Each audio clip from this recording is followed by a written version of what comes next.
भारतीय संविधान questions and answers series में आपका स्वागत है। पार्ट 2। क्वेश्चन 26। भारतीय संविधान में समानता का अधिकार 5 अनुच्छेदों द्वारा प्रदान किया गया है, वे कौन से हैं? आंसर अनुच्छेद 14 से 18। भारतीय संविधान में समानता का अधिकार 5 अनुच्छेदों में दिया गया है। अनुच्छेद 14 विधि के समक्ष समानता। अनुच्छेद 15 धर्म, नस्ल, जाति, लिंग या जन्मस्थान के आधार पर भेदभाव का प्रतिषेध। अनुच्छेद 16 सार्वजनिक रोजगार में अवसर की समानता। अनुच्छेद 17 अस्पृश्यता का अंत। अनुच्छेद 18 उपाधियों का अंत। भारतीय संविधान के भाग 3 में मौलिक अधिकारों का विवरण दिया गया है। इस भाग को भारत का मैग्ना कार्टा कहा जाता है। संविधान द्वारा प्रदान किए गए कुछ और मौलिक अधिकार ये रहे: स्वतंत्रता का अधिकार, शोषण के विरुद्ध अधिकार, धर्म की स्वतंत्रता का अधिकार, संस्कृति और शिक्षा संबंधी अधिकार, संवैधानिक उपचारों का अधिकार। क्वेश्चन 27। संविधान के किस अनुच्छेद में मूल कर्तव्यों का उल्लेख है? आंसर अनुच्छेद 51A। भारतीय संविधान के अनुच्छेद 51A में मौलिक कर्तव्यों का उल्लेख है। मौलिक कर्तव्यों से जुड़ी कुछ खास बातें। साल 1976 में संविधान के 42वें संशोधन के जरिए मौलिक कर्तव्यों को जोड़ा गया था।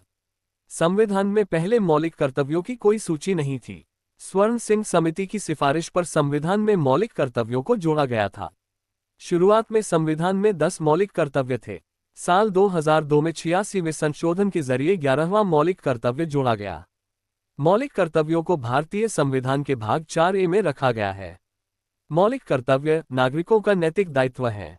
मौलिक कर्तव्यों का मकसद नागरिकों में देशभक्ति, राष्ट्रीय एकता और भाईचारे की भावना को बढ़ाना है।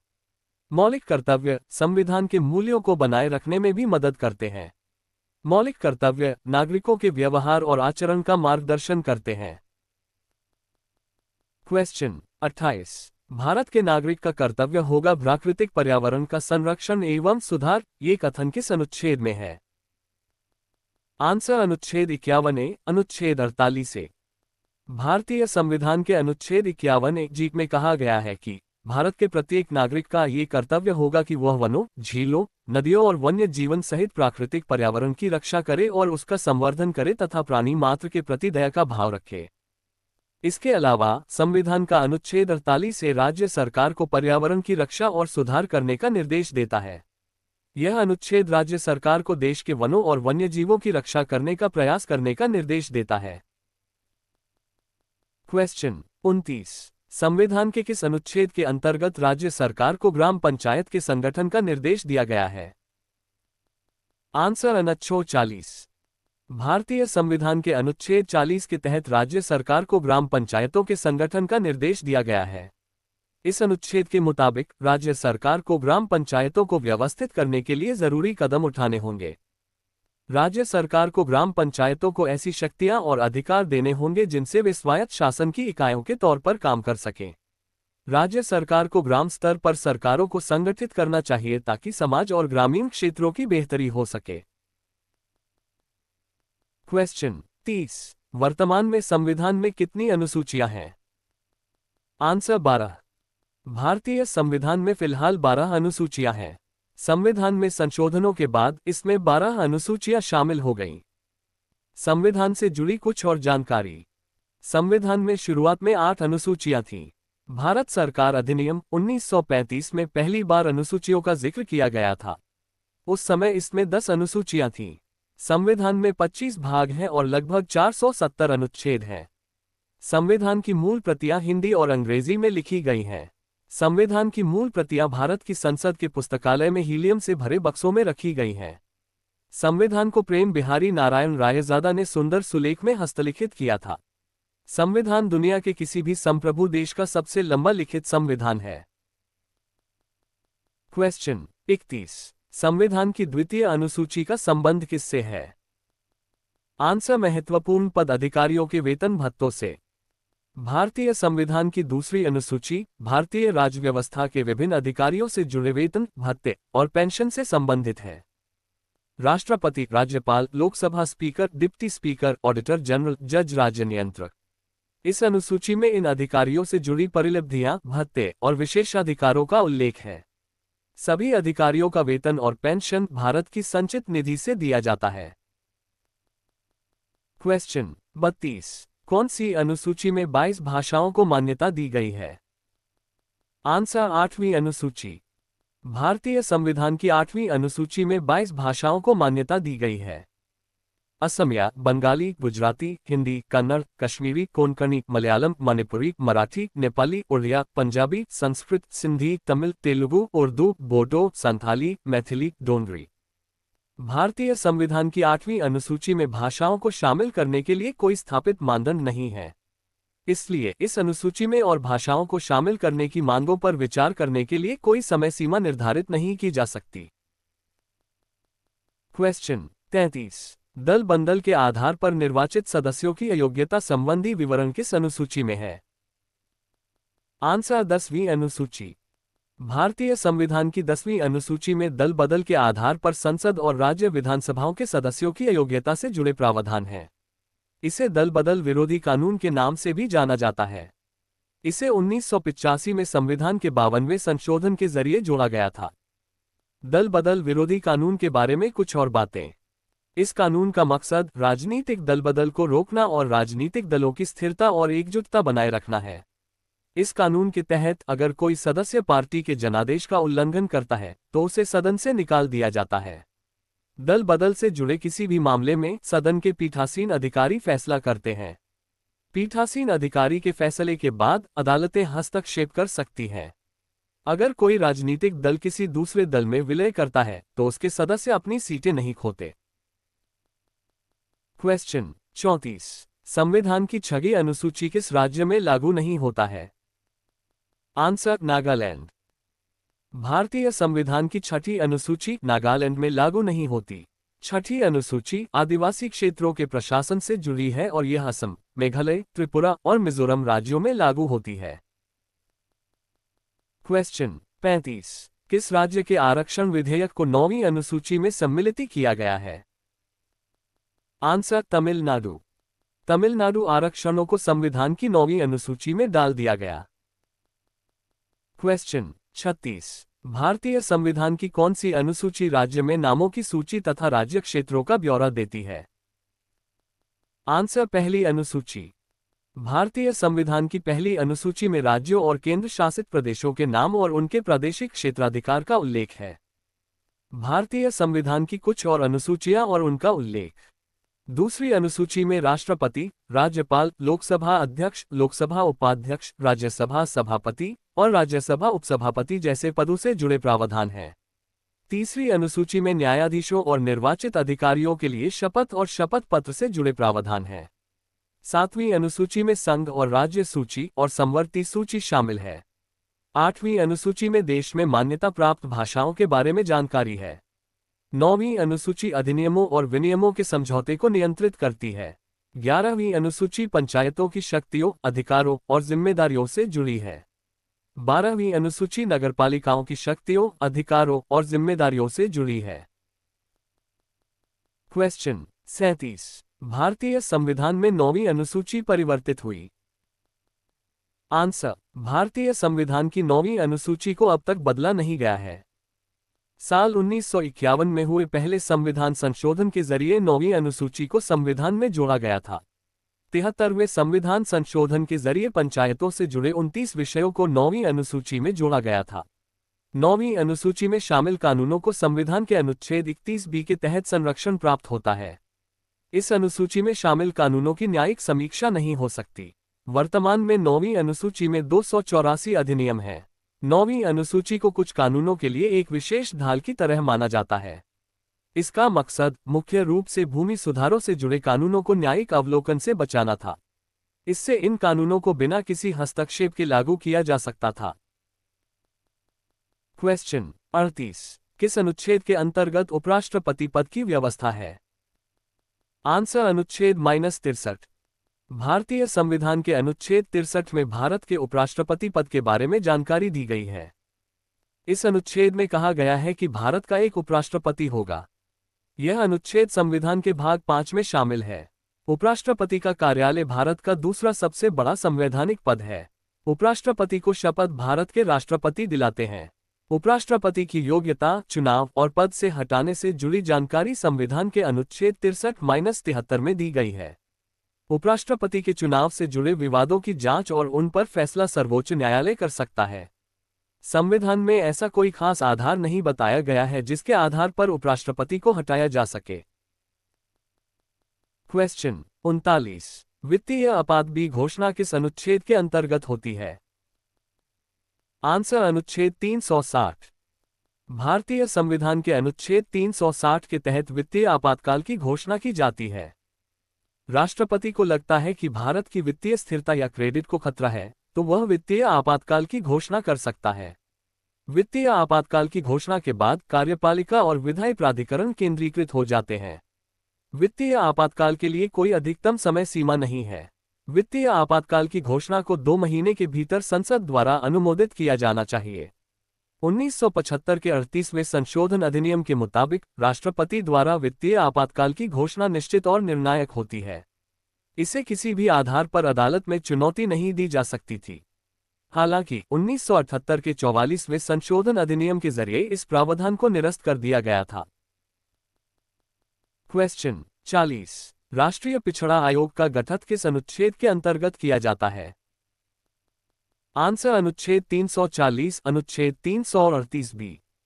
राष्ट्रीय पिछड़ा वर्ग आयोग एनसीबीसी का गठन भारतीय संविधान के अनुच्छेद 338 बी के तहत किया गया था। राष्ट्रीय पिछड़ा वर्ग आयोग से जुड़ी जानकारी। इसका गठन 14 अगस्त 1993 को किया गया था। यह आयोग सामाजिक न्याय और अधिकारिता मंत्रालय, भारत सरकार के अधिकार क्षेत्र में आता है। इस आयोग के पहले प्रमुख न्यायाधीश सेवानिवृत्त RN प्रसाद थे। आयोग में एक अध्यक्ष, उपाध्यक्ष और 3 अन्य सदस्य होते हैं।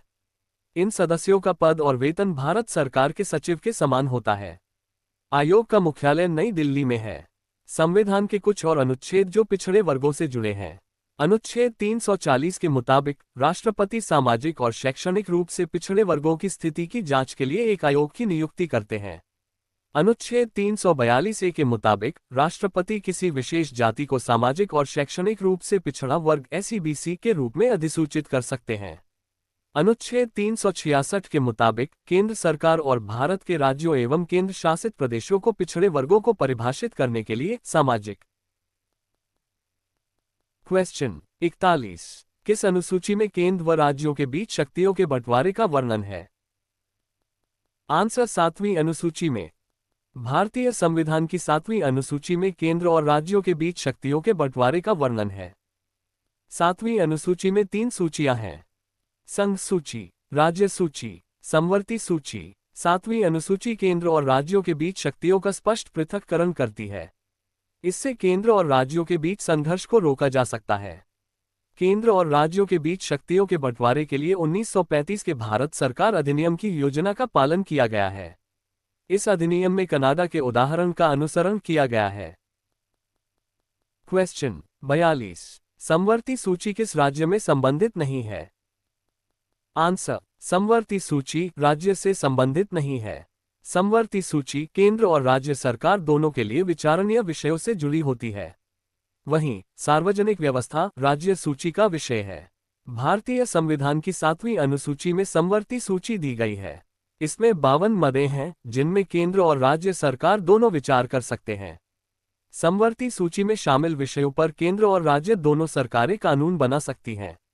हालांकि अगर केंद्र सरकार कानून बनाती है तो राज्य सरकार द्वारा बनाया गया कानून खत्म हो जाता है। समवर्ती सूची से जुड़ी कुछ और बातें। समवर्ती सूची में शामिल विषयों में शिक्षा, वन, ट्रेड यूनियन और बाट और माप शामिल हैं। भारतीय संविधान में समवर्ती सूची की धारणा ऑस्ट्रेलिया के संविधान से ली गई है। संघ सूची और राज्य सूची के अलावा 7वीं अनुसूची में संघ सूची भी है।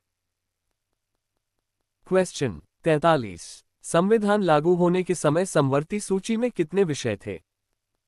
आंसर: 47 विषय। भारतीय संविधान लागू होने के समय समवर्ती सूची में 47 विषय थे। 42वें संविधान संशोधन अधिनियम 1976 के तहत 5 विषयों को राज्य सूची से समवर्ती सूची में शामिल किया गया था। इस तरह वर्तमान में भारतीय संविधान की समवर्ती सूची में 52 विषय हैं। समवर्ती सूची में शामिल कुछ विषय: 1. शिक्षा, वन्यजीवों एवं पक्षियों का संरक्षण, न्याय का प्रशासन, श्रम कल्याण, कारखाने, समाचार पत्र, आर्थिक और सामाजिक नियोजन, प्रदूषण नियंत्रण, परिवार नियोजन। समवर्ती सूची में शामिल विषयों पर राज्य सरकार और केंद्र सरकार दोनों कानून बना सकते हैं। हालांकि अगर दोनों सरकारों के बीच कानून को लेकर विवाद होता है तो केंद्र सरकार के कानून को मान्यता दी जाती है। क्वेश्चन 44। वर्तमान में राज्य मची में कितने विषय हैं? आंसर 61 विषय। भारतीय संविधान की राज्य सूची में फिलहाल 61 विषय हैं। सार्वजनिक व्यवस्था, जेल, सार्वजनिक स्वास्थ्य, उत्पादन, विनिर्माण, परिवहन, मादक मदिरा की खरीद और बिक्री, कृषि शिक्षा और अनुसंधान, मत्स्य पालन, राज्य सार्वजनिक सेवाएं। भारतीय संविधान की 7वीं अनुसूची में संघ सूची, राज्य सूची और समवर्ती सूची जैसे विषयों की जानकारी दी गई है। ये सूचियां केंद्र और राज्यों के बीच सत्ता के विभाजन को बताती हैं। क्वेश्चन 45। वर्तमान में संघ सूची में कितने विधा हैं? आंसर 100 विषय। भारत के संविधान की संघ सूची में वर्तमान में 100 विषय हैं। संघ सूची में शामिल विषयों पर कानून बनाने का अधिकार केंद्र सरकार के पास होता है। संघ सूची को सूची आई के नाम से भी जाना जाता है। भारतीय संविधान की 7वीं अनुसूची में संघ सूची, राज्य सूची और समवर्ती सूची की जानकारी दी गई है। इन तीनों सूचियों के बारे में जानकारी है। संघ सूची, संविधान लागू होने के समय इसमें 97 विषय थे। 100 पहले संविधान संशोधन अधिनियम 2016 के तहत प्रविष्टि 92 और 92C हटाए जाने के बाद इसमें 100 विषय रह गए। राज्य सूची, इसमें मूल रूप से 66 विषय थे, लेकिन अब इसमें 61 विषय हैं। राज्य विधानसभाएं इस सूची में शामिल विषयों पर कानून बना सकती हैं। समवर्ती सूची, इसमें 52 विषय हैं। दोनों राज्य और केंद्र सरकार इस सूची में शामिल विषयों पर कानून बना सकते हैं। क्वेश्चन 46। किस अनुसूची में असम, मेघालय, त्रिपुरा व मिजोरम राज्यों के जनजातीय क्षेत्रों के प्रशासक के बारे में प्रावधान है? आंसर 6ठी अनुसूची में। भारत के संविधान की 6ठी अनुसूची में असम, मेघालय, त्रिपुरा और मिजोरम राज्यों के जनजातीय क्षेत्रों के प्रशासन से जुड़े प्रावधान हैं।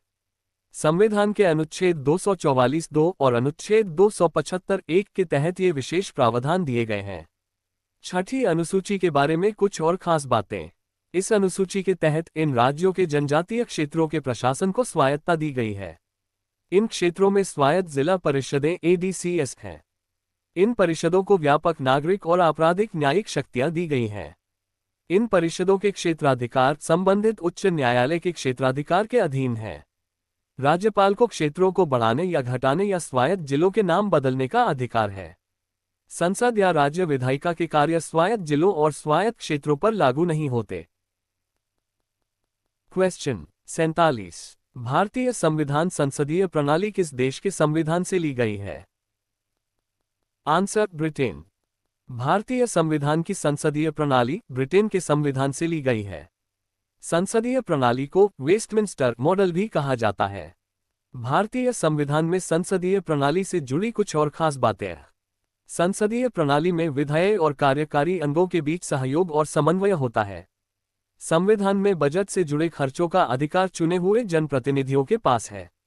इस तरह प्रतिनिधित्व के बिना कोई कराधान नहीं का सिद्धांत लागू होता है। भारतीय संविधान में कुछ और देशों के संविधान से भी तत्व लिए गए हैं। प्रस्तावना अमेरिका के संविधान से ली गई है। राज्य नीति के निदेशक तत्व आयरलैंड के संविधान से लिए गए हैं। संविधान के संशोधन की प्रक्रिया दक्षिण अफ्रीका के संविधान से ली गई है। क्वेश्चन 48। भारतीय संविधान का कौन सा लक्षण आयरिश संविधान से अनुप्रेरित है? आंसर नीति निर्देशक तत्व।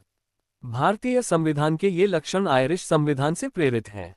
राष्ट्रपति का चुनाव भारतीय संविधान ने आयरिश संविधान से आनुपातिक प्रतिनिधित्व प्रणाली को उधार लिया है। इस प्रणाली में सबसे ज्यादा वरीयता वाला उम्मीदवार चुना जाता है। नीति निर्देशक सिद्धांत भारतीय संविधान के नीति निर्देशक सिद्धांत सरकार या न्यायालय के लिए पालन किए जाने वाले सिद्धांतों या नियमों का एक समूह है। राज्यसभा के लिए सदस्यों का नामांकन। आयरिश संविधान में भी राज्यसभा के लिए सदस्यों का नामांकन होता है। भारतीय संविधान के कुछ और स्रोत। भारत सरकार अधिनियम 1935, ब्रिटिश संविधान, अमेरिकी संविधान, कनाडा का संविधान, जर्मनी का संविधान, ऑस्ट्रेलियाई संविधान। क्वेश्चन 49। भारतीय संविधान का सबसे बड़ा एकाकी खतौलत कौन सा है? Answer government of India act 1935। भारतीय संविधान का सबसे बड़ा एकांकी स्रोत खुद संविधान है। संविधान भारतीय संविधान सभ्यता की मूल निर्माणा है। इसमें संविधान के सभी अनुच्छेद और अनुसूचियां शामिल हैं। संविधान भारतीय गणराज्य की आधारशिला है। भारतीय संविधान से जुड़ी कुछ और खास बातें। भारत का संविधान दुनिया का सबसे लंबा लिखित संविधान है। इसमें 448 अनुच्छेद, 12 अनुसूचियां और 25 भाग हैं। संविधान सभा ने 26 नवंबर 1949 को इसे अंगीकृत किया था और यह 26 जनवरी 1950 को लागू हुआ। संविधान में मौलिक अधिकारों का जिक्र है। भाग 3 में अनुच्छेद 12 से 35 शामिल हैं।